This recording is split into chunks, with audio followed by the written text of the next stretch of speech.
Hello everyone, আসসালামু আলাইকুম। তোমরা সবাই কেমন আছো? আলহামদুলিল্লাহ, আমিও ভালো আছি। আজকে তোমাদের সাথে ছোট্ট একটি ব্লগ শেয়ার করব।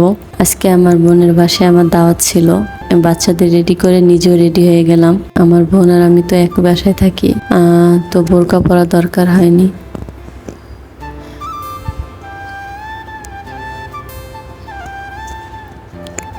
এই তো আমার বোনের বাসায় চলে আসলাম। তো রান্নাবান্না কমপ্লিট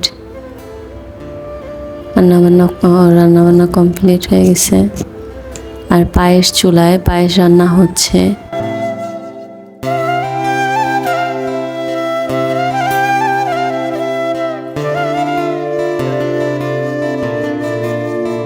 আমার বেবিরা আমার বোনের বাসায় গেলে অনেক খুশি হয়, কারণ ওরও বাচ্চা আছে, ওরা প্রায় সেম বয়সী। ওরা অনেক আনন্দ করে, এই যে ওরা ক্লে দিয়ে খেলছিল। ওরা খুব মজা করে দুজন একসাথে।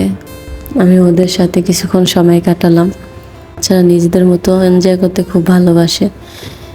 ছেলেবেলাটাই অদ্ভুত, নিজের মতো থাকা যায়, কোনো টেনশন নাই, কোনো প্যারা নেই।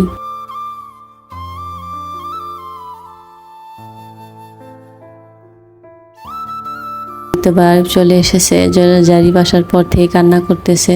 আমার বোনের বাসায় আজকে একজন স্পেশাল গেস্ট আসছে, আমার বোনের স্কুল ফ্রেন্ড। এই তো চলে আসছে ও। আর ওই যে ওর বেবিটা মাশাআল্লাহ অনেক কিউট।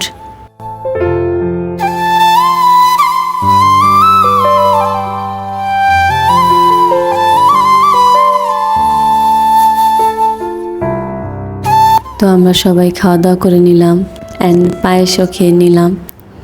পায়েসটা অনেক টেস্টি ছিল, খাঁটি দুধের পায়েস বলে কথা। বাসায় দেখলাম জাম্বুরা আছে, তো আমরা সবাই জাম্বুরা ভর্তা খেলাম। জাম্বুরা ঝাল ঝাল করে বানিয়ে খেলে খুব টেস্টি লাগে। জাম্বুরা ভর্তা সবাই খেতে চাচ্ছিল, বাট কেউ খোসা ছাড়াতে চাচ্ছিল না। তো কি করব, শেষ পর্যন্ত আমি খোসা ছাড়িয়ে সবাইকে খাওয়ালাম।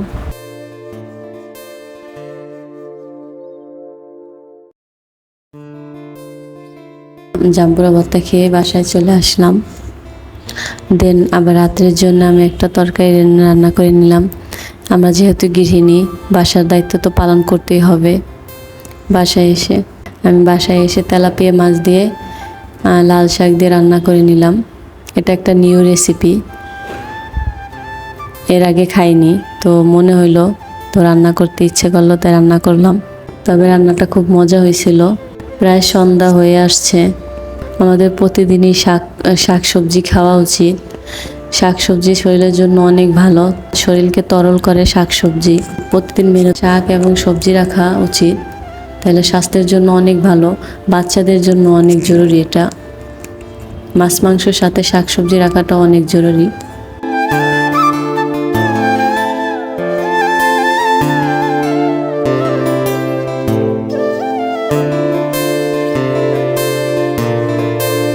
এই তো আজ এই পর্যন্তই, দেখা হবে পরবর্তী কোনো ভিডিওতে।